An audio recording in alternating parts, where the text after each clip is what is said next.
sin hacer una mención similar para el caso de los costos de producción y de construcción.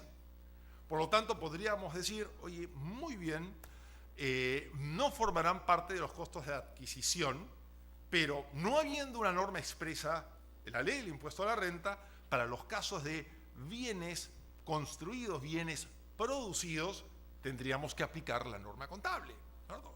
Si es que en principio decimos que la norma contable es la que debería determinar el valor contable. Van a notar que conforme al artículo 11G del reglamento, para la determinación del costo computable de los bienes y servicios se tendrá en cuenta supletoriamente las normas que regulan el ajuste por inflación con las normas internacionales de contabilidad y los principios de contabilidad generalmente aceptados, en tanto no se opongan a lo dispuesto en la ley del impuesto de la renta y en este reglamento. Muy bien, si solamente tenemos una prohibición para incluir los intereses en la adquisición, el 11G podría estarnos condenando así, bueno, condenando dependiendo de qué posición estén, a utilizar o al capitalizar los intereses asociados con productos producidos, con bienes producidos o bienes construidos. Y de nuevo en celeste, aquella pregunta no resuelta. ¿Cuál es la NIC que debe utilizar supletoriamente? La que estuvo vigente, es decir, aquella o la que está vigente el día de hoy. Bueno, es claro que el artículo 20 de la LIR no ha cambiado, por lo que su sentido no podría haber cambiado. Bueno, yo digo que es claro, pero claramente pueden haber opiniones disidentes con eso. Una modificación en este sentido, por una vía distinta a la de una modificación a través de una ley, es por lo tanto impensable en el contexto constitucional, naturalmente dentro del ámbito sí. Por ello debería considerarse que en este caso la modificación de la NIC no debería tener efectos para la determinación del valor del activo. Pero ¿cuál podrá ser la posición de la administración, que muchas veces aplica las NIFs y las NICs sin un análisis previo del principio de reserva de ley? ¿Y qué posición deben tomar ustedes, contribuyentes?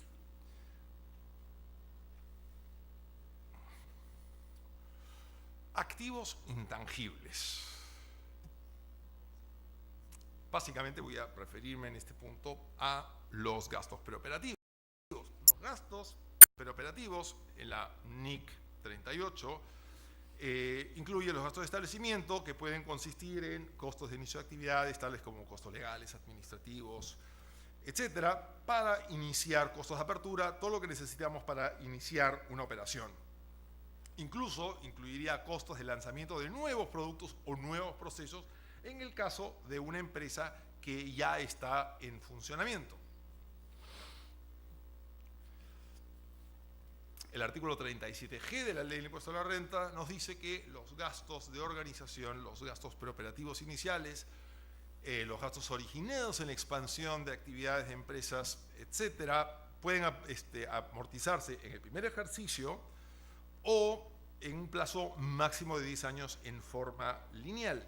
Estas amortizaciones a que se refiere el artículo 37G de la ley se debe efectuar a partir del ejercicio en que se inicia la producción o explotación. Muy bien, tenemos establecido entonces a partir de cuándo y cómo, en ese ejercicio o en un plazo de 10 años. Y una vez fijado este plazo no puede ser modificado. Muy bien. Muy bien. Eso significa que tanto la NIC 38 que hemos visto en el primer slide como la ley del impuesto a la renta que hemos visto en el siguiente regulan de modo específico el tratamiento de los denominados gastos preoperativos. La ley del impuesto a la renta otorga la facultad de diferirlos hasta el inicio de actividades y amortizarlos a partir de ese momento en un plazo de hasta 10 años, mientras que la NIC 38, que fue modificada, y a partir de dicha modificación se dispone que los gastos preoperativos deben reconocerse como resultados en el ejercicio en que son incurridos y en ningún caso como activo. Y esto se hace sobre la lógica de que con las NIFs y con las nuevas NICs modificadas, el peso, el enfoque de las normas contables ya no está en el estado de ganancias y pérdidas, sino se movió para estar fundamentalmente en las cuentas de balance. Lo que le interesaba en este nuevo cambio de la visión de la normativa contable es que las cuentas del balance no nos muestren activos que no existen. Y en línea con eso dijeron, bueno, pero los gastos preoperativos son gastos, ¿no es cierto? Salvo que se hubiera creado un intangible producto de ese gasto que puede reconocerse como activo, esto tiene que ir a resultados. Por lo tanto, no hay una cuenta de resultados, esto fue a gastos. Muy bien, ¿qué sucede entonces con los gastos preoperativos que tributariamente elegimos diferir? ¿Basta que se efectúen los agregados en las declaraciones juradas? ¿Qué tratamiento recibe la diferencia de cambio relacionada con el activo intangible no contabilizado? No nos olvidemos que los pasivos asociados con activos, la diferencia de cambio van hacia ese activo. Si tengo un activo tributario, la pregunta es, y no lo tengo en términos contables, ¿qué pasa con esa diferencia de cambio de ese pasivo? ¿Va al valor del activo ya denominado gasto preoperativo o no va? ¿No es cierto? Está claro que contablemente no va porque el activo no existe, pero tengo que hacer el ajuste y pasaría por lo tanto a incrementar el valor de mi activo amortizable dentro de las reglas del preoperativo. Y claro, el tema está, bueno, vamos, método de la tasa de interés efectivo. Me quedan 5 minutos, que es todo lo que necesito para cubrir este y el otro punto. A lo que apunta esto, vamos a pasar, para no pasarme de mis 5 minutos, es a que la NIC 39, que trata de operaciones financieras, nos dice que cualquier gasto que pudiéramos haber incurrido en la generación de una operación de financiamiento, gastos de abogados, gastos de tasaciones y demás, deben juntarse con todo lo que es el gasto financiero propio de la operación, el interés pactado, para todo junto como un paquete amortizarlo y mandarlo a resultados en forma lineal. La lógica financiera de esto es que, como todo esto es un gasto asociado al financiamiento, debería incidir en forma pareja a lo largo del periodo en el cual se da este financiamiento. Sin embargo, y los casos de transacción incluyen honorarios, comisiones pagadas a los agentes, es decir, todos estos gastos fuertes que se dan una vez al comienzo.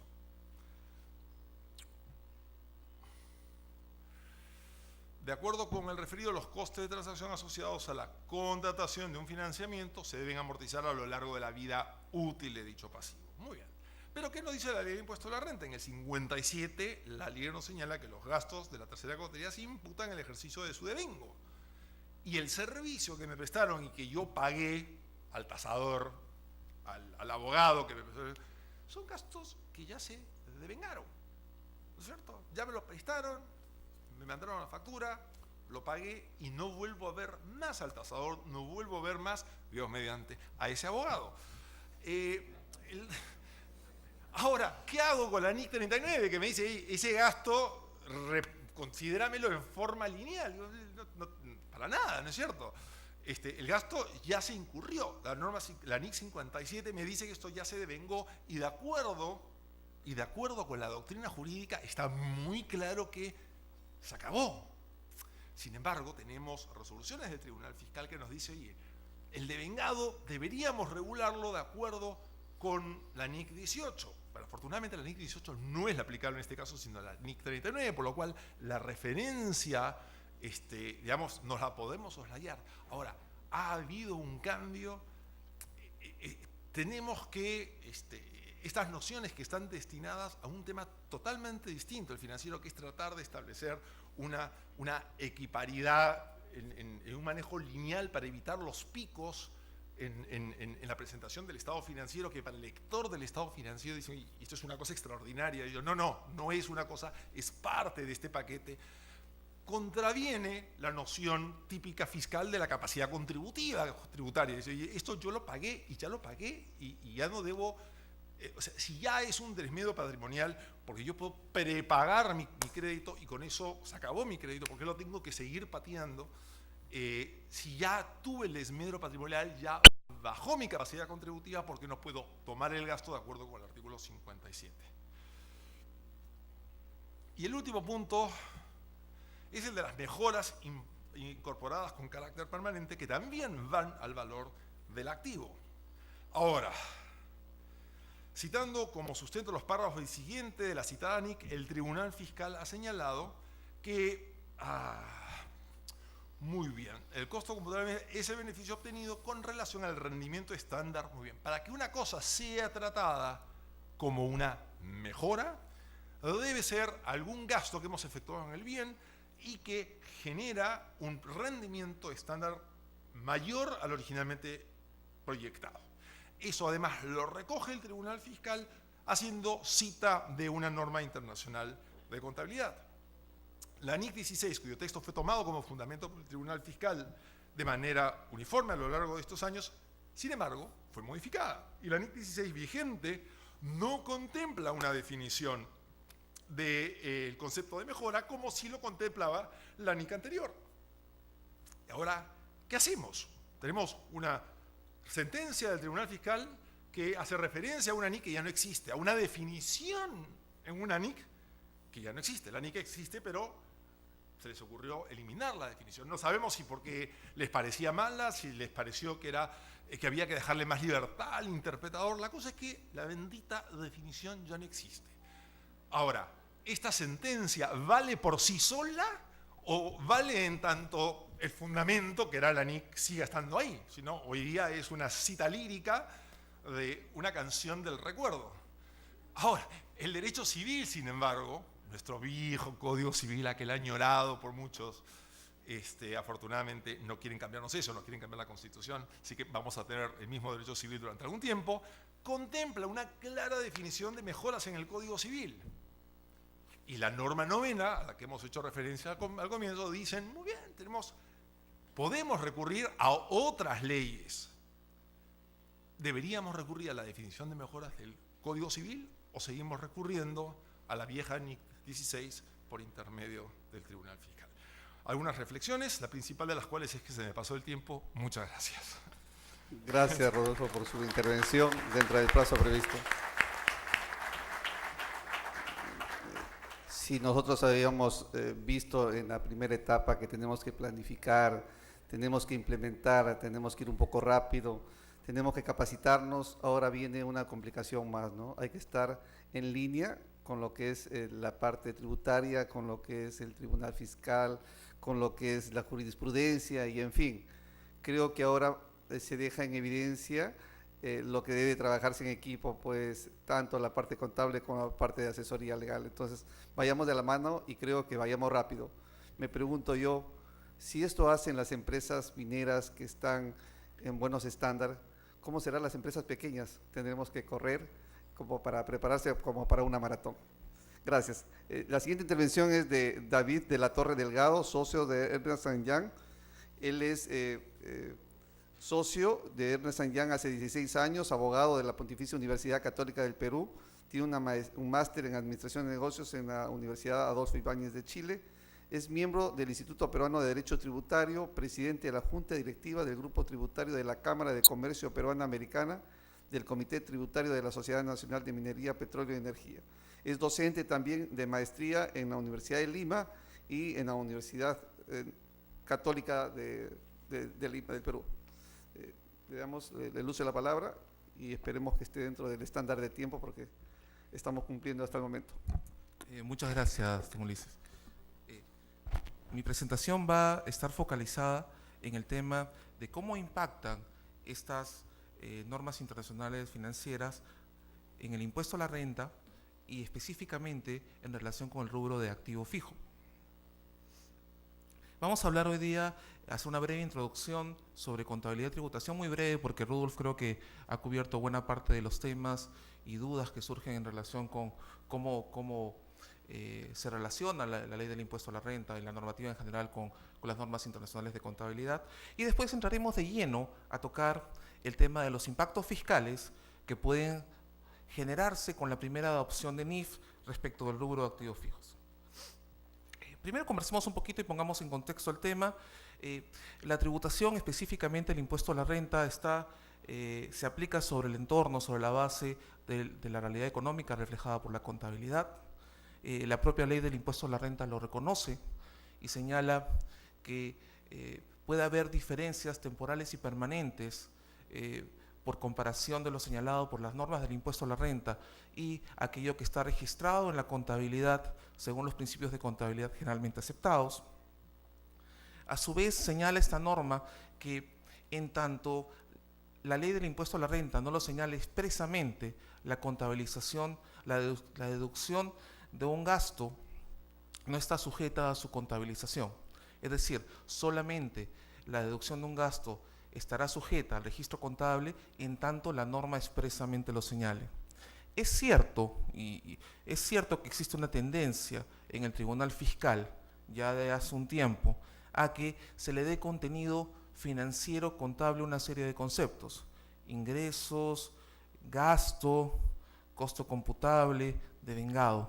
Y ese es el entorno en el que nos vemos hoy en día, y tiene que ver un poco con la discusión que Rudolf Fink nos ha planteado respecto del concepto de reserva de ley y cómo dar contenido a una serie de referencias que hace la ley del impuesto a la renta a la normativa contable. Estos son los puntos que vamos a tocar. ¿Cuáles son las implicancias respecto del impuesto a la renta en relación con el tema de asignación de costo atribuible y nueva vida útil, cambio de vida útil, asignación de valor residual, componentización de activo fijo con ocasión de la primera adopción de NIFs? Pero para eso tenemos que partir de una serie de conceptos tributarios, porque después lo que vamos a hacer luego de plantear estos conceptos es entrar a una dinámica de casos. En primer lugar, el primer concepto es el de costo computable. Según la ley del impuesto a la renta, el costo computable es aquel costo de adquisición, lo que pagué al comprar, de producción, de construcción o de ingreso al patrimonio cuando adquirí el bien, por ejemplo, a título gratuito. A su vez, como señalaba Rudolf, la norma expresamente señala o recoge en su reglamento que se aplican supletoriamente las normas de contabilidad con toda la casuística y problemática que Rudolf nos ha planteado. Recogiendo este concepto de costo, la ley nos dice que el valor depreciable es el costo más el ajuste por inflación. Sabemos que el ajuste por inflación hoy día no está vigente, pero puede ser de aplicación en algunas empresas que llevan contabilidad en soles y tienen convenios de estabilidad, y a su vez forman parte del valor depreciable las mejoras de carácter permanente. Otro concepto que forma parte del valor depreciable tributario, aparte del costo computable, son las diferencias de cambio. A diferencia de lo que ocurre financieramente, tenemos una norma antigua tributaria, el artículo 61, que entró en vigencia luego de que se eliminara las normas sobre ajuste por inflación. Estoy hablando obviamente de aquella diferencia en cambio que no tiene que ver con los activos cualificados, como mencionaron en el anterior. Probablemente tenga un resultado, una ganancia o una pérdida, pero sí lo que voy a tener es un mayor costo en el lado de la empresa que recibe esos bienes que los adquiere del enajenante. Ese mayor costo forma parte del valor depreciable tributario. Hasta aquí hemos tratado de limitar el concepto de valor depreciable tributario.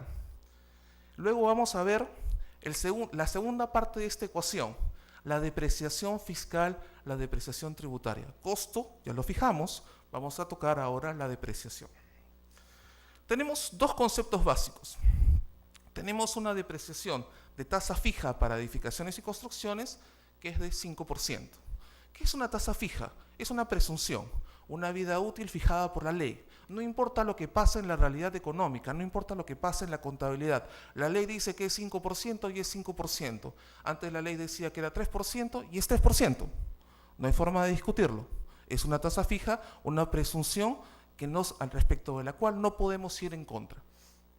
Pero tenemos un segundo grupo de bienes, que son los otros bienes distintos a las edificaciones y construcciones, respecto de las cuales la norma nos plantea tasas máximas. Pero en realidad lo que la norma nos plantea es que la depreciación tributaria de esos otros bienes es la depreciación contabilizada sujeta a una tasa máxima. Lo que hace el legislador, lo que hace la norma, es decir, oiga señor, respecto de los otros bienes, la depreciación tributaria va a ser aquella que corresponde a la vida útil real, a la realidad económica. ¿Y dónde está reflejada la realidad económica? En la contabilidad. Entonces, respecto a los otros bienes, la depreciación tributaria es aquella que está contabilizada en la compañía, la que está registrada contablemente, pero le pone un tope, siempre que no se pase de. Entonces, y hay una tabla, ¿no? no sé, pues equipos de cómputo 25%, otros bienes del activo 10%, equipo minero 33%, etc. Entonces, para fijar este concepto, la tasa, tenemos dos tipos de tasas de depreciación. La tasa fija de edificaciones y construcciones, que siempre es 5%, ¿ok? Y tenemos la depreciación de los otros activos que son distintos a edificaciones y construcciones, cuya depreciación tributaria aceptada es la que está registrada contablemente como expresión de la realidad económica con una tasa máxima respecto a la cual no podemos pasar. Principios o criterios básicos.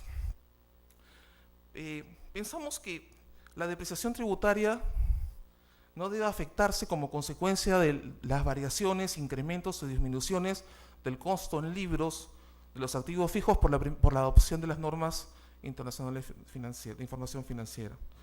Y acá hay una interpretación importante, que es que el requisito de registro contable básicamente está referido a la vida útil y no al costo, ¿ok?